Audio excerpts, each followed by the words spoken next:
আজকে তাহলে আমরা কি শিখবো? আবর্তন আবর্তন আবর্তন স্যার বিবর্তনটা করান, আজ বিবর্তনটা করলে হয়। তোমরা আবর্তন স্যার। আচ্ছা তাহলে এখানে তুমি একা বলছো বিবর্তন, আমরা বলছি আবর্তন, আর তোমরা তিনজন বলছো আবর্তন। আবর্তন স্যার। আবর্তন। আচ্ছা ভোট সংখ্যা কিন্তু আবর্তনে বেশি, তাহলে আজকে আমরা আবর্তনই শিখবো। ঠিক আছে, ঠিক আছে, আবর্তনটা আমরা পরের দিন পরের ক্লাসে আমরা বিবর্তন শিখবো। তাহলে শোনো, আবর্তন শেখার আগে আমাদের কিন্তু বচন জানা দরকার। বচন তোমরা জানো তো? আমরা জানি নিরপেক্ষ বচন 4 প্রকার, এ ই আই ও। আমি সংক্ষেপে বলছি, যদিও নিরপেক্ষ বচন কি সামান্য সদর্থক, সামান্য নবার্থক, বিশেষ সদর্থক আর বিশেষ নবার্থক, 4 প্রকার। কিন্তু আমরা সংক্ষেপে যদি বলি তাহলে এ ই আই ও, তাই না? আবর্তন করব আমরা কার? বচনের। আমরা বচনের আবর্তন করব। ঠিক আছে, ঠিক আছে। তাহলে 4 প্রকার যে বচন। এখন বলো আবর্তনটা কি? মানে এটা একটু আমরা সাধারণভাবে যদি বলি আবর্তন, তাহলে আবর্তন মানে কি? ঘোরানো। মানে এখন আমরা বচনকে ঘোরাবো, তাহলে বচনকে আবার ঘোরাবো কিভাবে? এখন এর একটা মানে আবর্তনের যে সংজ্ঞা সেটা বলি, তার আগে তোমাদের একটা বচন দিই। যেমন ধরো সকল কাক হয় কালো। সকল কাক হয় কালো, এটা একটা বচন। এটাকে আমরা কি করব? আবর্তন করব। আবর্তন করব মানে কি? ঘোরাবো। তাহলে ঘোরাবো মানে এখানে বচনের ঘোরানোর ব্যাপারটা কি? এখানে আসবে এই পদটা, মানে কাক যাবে বিধের জায়গায় আর বিধেয় আসবে উদ্দেশ্যের জায়গায়। এটা হলো আবর্তন। মানে উদ্দেশ্য হবে বিধের জায়গায় আর বিধেয় হবে উদ্দেশ্যের জায়গায়। এখন কথা হলো, এই যে আবর্তন, উদ্দেশ্য আর বিধেয় পরিবর্তন করলেই হবে না। এক্ষেত্রে আবর্তনের 4টে নিয়ম আছে। 4টে নিয়ম তোমরা লিখে নেবে, একটু খাতাগুলি বের করো।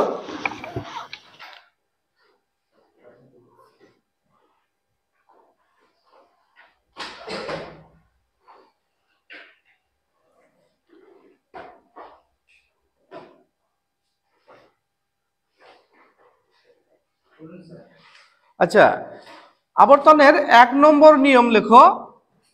যুক্তিবাক্যের, আমি লিখছি না, তোমরা লেখো।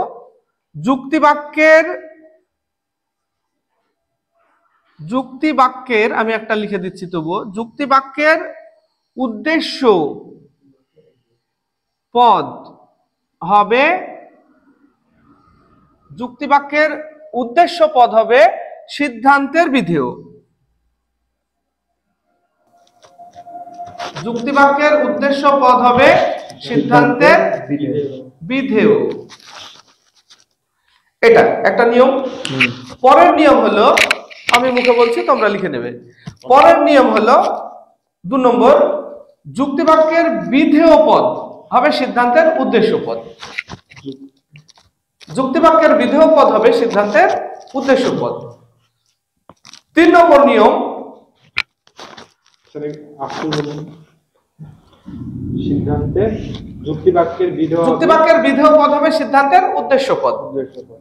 আচ্ছা, এবার পরের নিয়ম মানে 3 নম্বর নিয়ম, যুক্তিবাক্য এবং সিদ্ধান্ত এর গুণ একই হবে। যুক্তিবাক্য ও সিদ্ধান্তের গুণ একই হবে। এরপর 4 নম্বর নিয়ম, যুক্তিবাক্য 4 নম্বর নিয়ম, যুক্তিবাক্যে কোনো পদ ব্যাপ্য না হয়ে সিদ্ধান্তে ব্যাপ্য হতে পারবে না। এই হলো 4টে নিয়ম।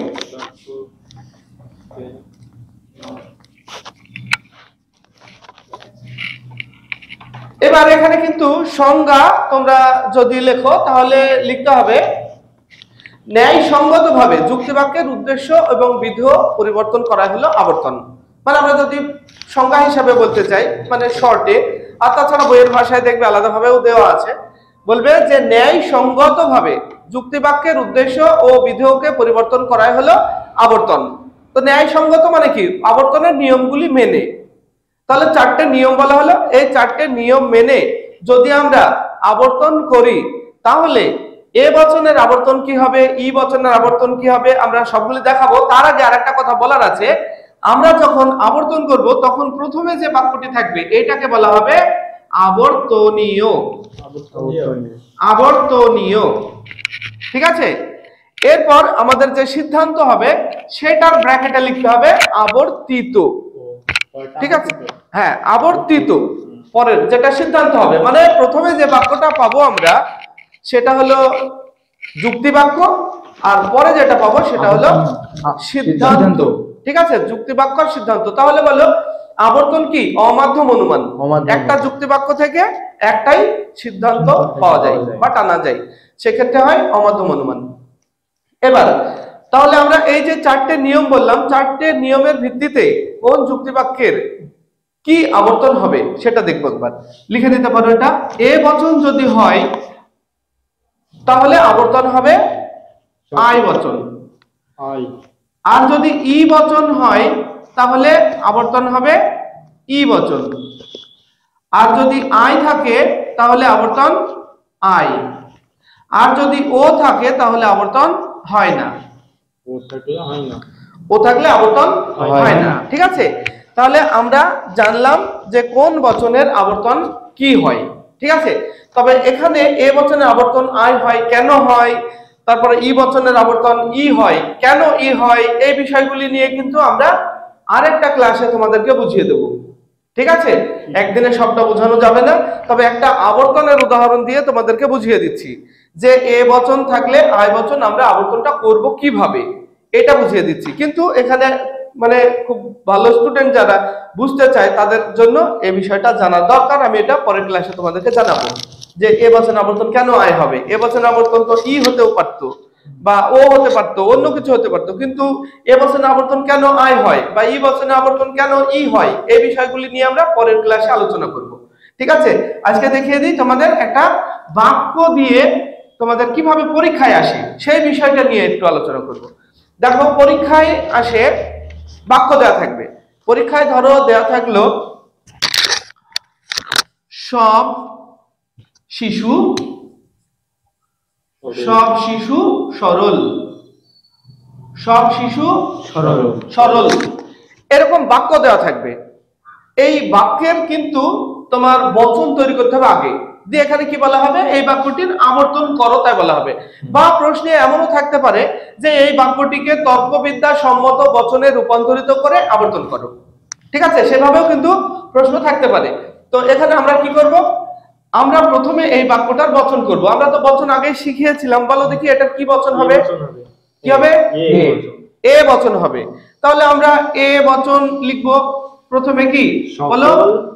বলো সকল শিশু হয় সরল। সকল শিশু হয় সরল। হয় সরল। সকল শিশু হয় সরল। আচ্ছা, আরেকটা কথা আমি একটু আগে বললাম যে এই বাক্যটা হলো যুক্তি বাক্য। প্রথমে বচন থেকে যে বাক্যটা পাবো সেটা হলো যুক্তি বাক্য, এবং এটার ব্র্যাকেটে একটা লিখতে হয়। কি লিখতে হবে? আবর্তনীয়।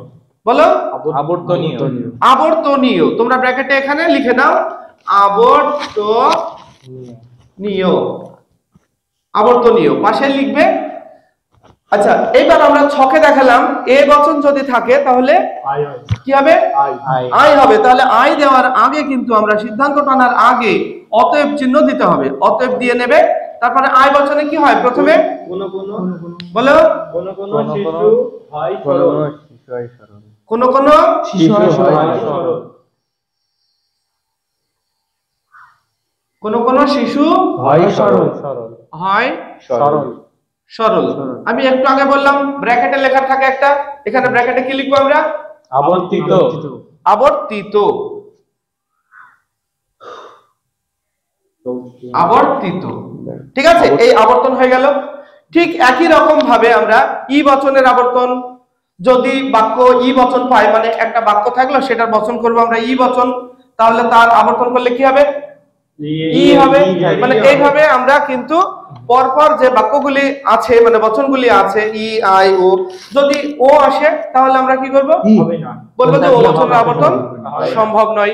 ঠিক আছে, তাহলে আমরা চারটে বচনেরই আবর্তন বুঝে নিলাম। তাহলে আজ আমরা আবর্তন শেষ করলাম। পরের মানে আমরা পরের ক্লাসে বিবর্তন নিয়ে আলোচনা করব। আজ তাহলে আমরা এখানে শেষ করছি। ঠিক আছে।